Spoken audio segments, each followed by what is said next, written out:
Avant de commencer cette vidéo, sachez que j'ai eu une petite... j'ai fait un petit peu de la merde sur l'enregistrement. Donc l'image ne correspondra pas exactement à ce que j'ai lu ou quoi que ce soit. Vous me pardonnerez. Disons que j'ai filmé un écran noir. Donc on va espérer que ça arrive plus jamais. Mais voilà, appréciez la vidéo malgré tout. Aujourd'hui, j'ai une vidéo intéressante. J'ai trouvé un truc Reddit qui est intéressant qui s'appelle R besoin de parler. Et il y avait deux vidéos qui ont été... deux vidéos. Je sais même pas parler. C'est rendu je sais pas parler, c'est génial. Il y avait deux posts qui m'ont intéressé, donc 28 ans, dépressif, perdu dans sa vie professionnelle, ainsi qu'un peu plus bas, l'affaire chippée me dégoûte profondément. Et l'affaire, c'est que je ne connais pas énormément l'affaire JP. Donc peut-être qu'on va pouvoir avoir une certaine discussion là-dessus. Et si jamais ça prend pas trop de temps, évidemment, on va aller plus loin puis on va peut-être en regarder un troisième. Donc on commence avec cette première histoire qui parle de travail, apparemment. Donc on verra ce que ça va donner, on verra peut-être les commentaires. Salut!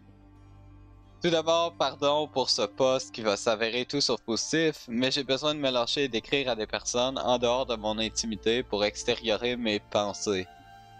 Merci aux personnes qui auront la patience de me lire. Bon, de rien. J'ai 28 ans et je suis diplômé d'un bac plus 5 en commerce, j'imagine, et marketing. Autant dire les trucs fortement bouchés. J'ai quitté ma région d'origine pour suivre mon conjoint qui avait trouvé un joli poste dans la région dans laquelle je me trouve actuellement. Pendant des mois, j'ai cherché un travail dans le domaine du marketing, mais sans succès. Alors je me suis trouvé un job alimentaire de vendeuse pour payer facture. Sauf que depuis des mois, tout s'écroule et actuellement, moi aussi. Mon conjoint a quitté son emploi car il ne passait plus bien du tout, donc il est au chômage. J'ai horreur de mon travail. Je finis tous les soirs à 19h passées. Je n'aime plus le contact client. Je suis épuisé et je n'y vois aucune stimulation intellectuelle. D'ailleurs, au contraire, je m'abrutis. Je prends sur moi comme je peux. Je n'ai jamais faibli ou montré quelques signes d'agacement. Je suis toujours venu à l'heure et je n'ai jamais manqué à mes obligations ou responsabilités. J'ai été diagnostiqué en dépression depuis peu. Je dépose des dizaines de candidatures pour trouver d'autres postes qui demandent pas de qualification particulière. Ok, juste des refus. En fait, j'en peux plus. Je pleure tous les jours sans même savoir pourquoi. Rien n'a plus de sens. Travailler dans le marketing ne représente même plus un objectif pour moi, ça a perdu tout son sens. Ouh, j'ai besoin d'être utile et de la com est tout sauf humaine. Pourquoi je fais tout ça? J'ai des pensées noires et affreuses. Je suis un poids pour mon conjoint.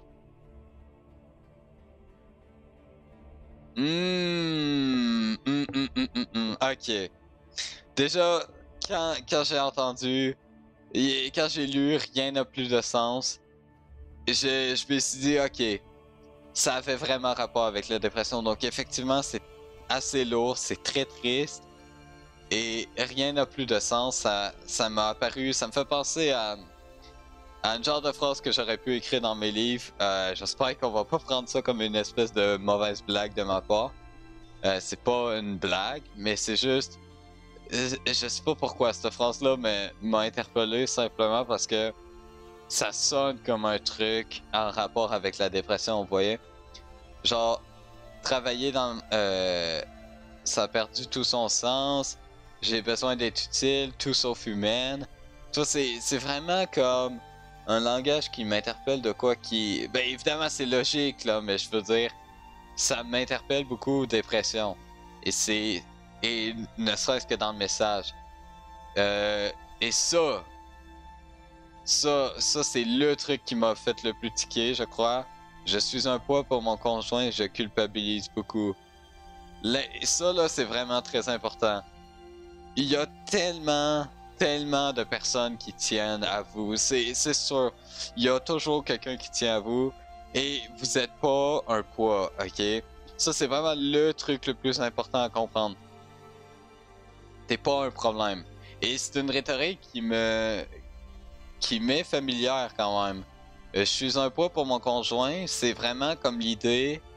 C'est comme un peu l'idée de croire, ou de penser plutôt, que si jamais on n'était plus là, tout serait mieux. Évidemment, vous connaissez les conséquences d'une pensée de même. Mais c'est très triste. Toi, vous voyez, c'est assez triste. Et ben c'est ça qui m'a... J'ai envie de partir. Oh, ok. C'est lourd, c'est très lourd. Et il y en a qui sont vraiment horribles aussi, hein, de ce que je peux voir à côté. Donc, je vais voir ce que les gens disent en chemin. Curieux. Bonjour, j'ai tout lu pour les factures. Là. Médecin, ok. Tu n'es pas un poids, lui aussi est au chômage. Ah, ok. Je suis pas sûr d'être d'accord avec ce qu'il vient de dire là. Je suis pas sûr d'aimer ce qu'il vient de dire. Tu n'es pas un poids pour ton chômage. Ton conjoint, lui aussi, est au chômage. C'est comme si il fallait remettre la faute sur quelqu'un. Ah, non, non, ça. Je pense pas que c'est une bonne manière, genre. Vraiment. Quitte tout et part dans un autre pays. Quoi? Comment tu veux que la personne quitte? Ah, ouais, ces gens-là, ils peuvent pas donner Je peux... Ben, en fait, je dis ça, mais je pourrais même pas donner une solution moi non plus, tu sais. Je pourrais pas. Je le sais pas. Et je vais pas prétendre que je le sais non plus, mais c'est... Parce que surtout que la condition française, je sais pas à quel point à quoi ça ressemble l'économie un peu en général en France. Ça doit être un peu nul comme tout le monde, mais que tu soignes, des amis, les voir au maximum, change-toi les idées, culpabilise pas ton conjoint, c'est inutile, ça ne l'aide pas, ok. Ressources sans abuser, ok. Ok. Ok, ça, je suis quand même d'accord avec ce que la personne disait. Sinon, les autres, ouais, je vais pas tout lire, mais c'est vrai, c'est très triste. Ouais, c'est très triste. Et il y a 3 heures. Ok. Il y a pas très longtemps. C'est intéressant. Donc là, on est dans l'affaire JP. Donc JP, c'est, si vous ne connaissez pas, c'est Jean Kormanov, je crois. J'espère que je me trompe pas son nom. Je suis vraiment désolé si je l'ai mal dit. Euh, je le connaissais pas, ok? Je vais pas mentir. Je le connaissais absolument pas. Ça faisait longtemps, je me rappelle quand je regardais étant plus jeune, et même récemment, j'ai un peu revu ces vidéos-là. Des vidéos un peu humoristiques avec TK sur... Bon, en tout cas, vous connaissez peut-être, mais ouais, il y a eu plein de dramas, plein d'histoires autour de ces personnes-là que je ne connais pas personnellement, particulièrement plus que ça. J'ai juste vu des vidéos qui me faisaient rire et c'est tout. Pour ce qui est de JP, j'ai vu la première fois que j'ai entendu parler de ce qui s'est passé. C'était Moist Critical, Penguin Zero, peu importe comment vous voulez l'appeler, donc un YouTuber anglais très populaire. Et, euh, et j'ai appris ce qui s'était passé, on a vu quelques images, j'ai trouvé ça horrible et tout ça. Bon, donc j'espère que la personne pourra plus parler de ce qui se passe et peut-être qu'on aura une meilleure vision de la situation en général. Évidemment, ça rentre peut-être dans des terrains qui sont un peu plus problématiques, mais voilà. Je ne savais pas trop poster ce message, je le mets ici, même si je n'ai pas spécialement envie d'en parler plus que ça, mais surtout pousser un coup de gueule. Ok, pourquoi pas. Comme beaucoup, je viens d'apprendre le décès de cet homme que je ne connaissais pas. Ok. Je ne regarde d'ailleurs pas de streamer.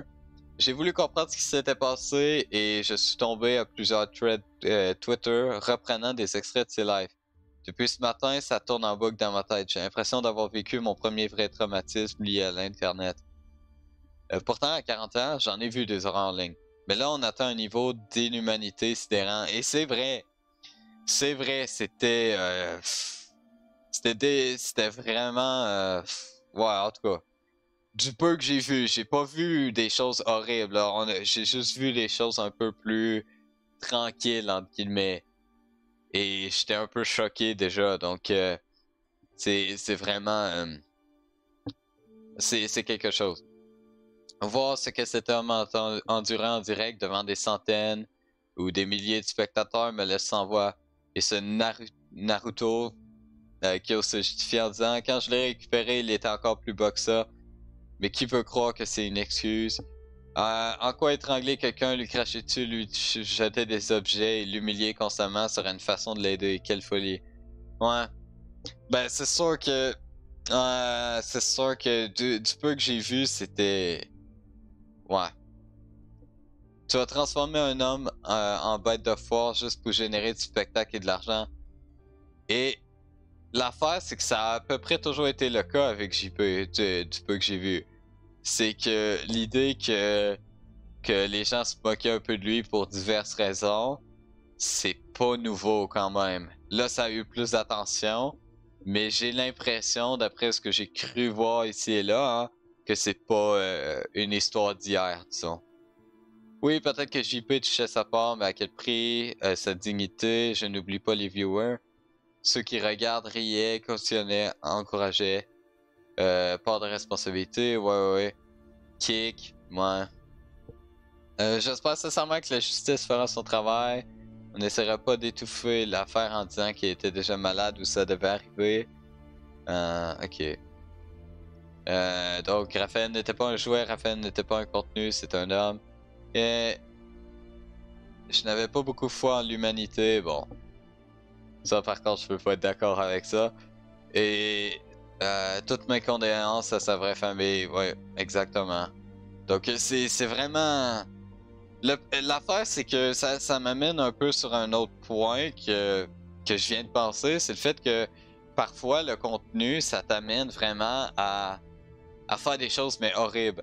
Que ce soit pour toi ou contre les autres, en quelque sorte. Donc, toujours chercher l'espèce d'attention, ça amène à faire des choses très graves. Et c'est vraiment. Ben ça se voit tout le temps, en fait. C'est pas rare, ce genre d'histoire-là. Enfin, précisément, peut-être que c'est plus rare, tant mieux. Mais des histoires un peu où est-ce que quelqu'un fait de quoi d'immonde ou d'horrible pour avoir des vues, ça a toujours existé un peu. Mais il n'y avait pas toujours des streams. Je comprends toujours un peu plus pour. Attends, je comprends toujours un peu plus pourquoi. Il y a quelques années, l'auteur a déclaré de ne plus avoir d'inspiration pour créer de nouveaux épisodes. Et se rapproche de la dystopie. Ouais. Ok. J'ai découvert toute cette histoire hier, j'ai pas entendu parler.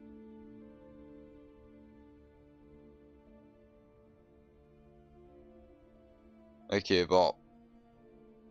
Ok. J'ai pas vu ce qui s'est passé exactement, donc évidemment, je peux pas avoir un retour très juste, je crois, et prétendre que je connais cette personne-là, ce JP, ou que je l'appréciais particulièrement, ce serait assez hypocrite de ma part, je crois. Tout ce qu'on sait, c'est que c'est de quoi qui est arrivé récemment, ça a fait un espèce de choc. Évidemment, ça m'a peut-être moins affecté parce que je viens pas de la France, donc peut-être que le contenu m'intéressait moins. Je connais pas trop ceux qui étaient dans l'histoire un peu, donc. Mais j'assume que, ben, je sais pas où j'allais m'en aller avec ce que je viens de dire, mais j'envoie toutes mes condoléances à JP, j'envoie toutes mes condoléances à sa famille. Pas à JP nécessairement, mais à sa famille plutôt. Et j'espère qu'il y aura des démarches qui vont être faites, c'est sûr. Parce que bon, des histoires comme ça, si jamais tu laisses ça passer, ça va revenir et ça va rester. C'est un peu comme ça que ça fonctionne. Donc, je sais pas ce que vous en pensez de ce serveur Reddit-là en général ou de qu'est-ce que ça donne. J'ai vraiment trouvé ça intéressant. On n'a pas regardé beaucoup de posts, hein? J'aimerais ça en regarder davantage, peut-être avoir un meilleur retour sur ça. J'aime bien parler un peu en rétrospective de certaines choses. Ça, ça permet d'avoir une certaine discussion et je trouve que c'est toujours pertinent. Donc, si vous avez apprécié cette vidéo, n'hésitez pas à me le montrer en mettant un like. Et sinon, on se retrouve dans la prochaine vidéo. C'était Olivier, à plus. Bye.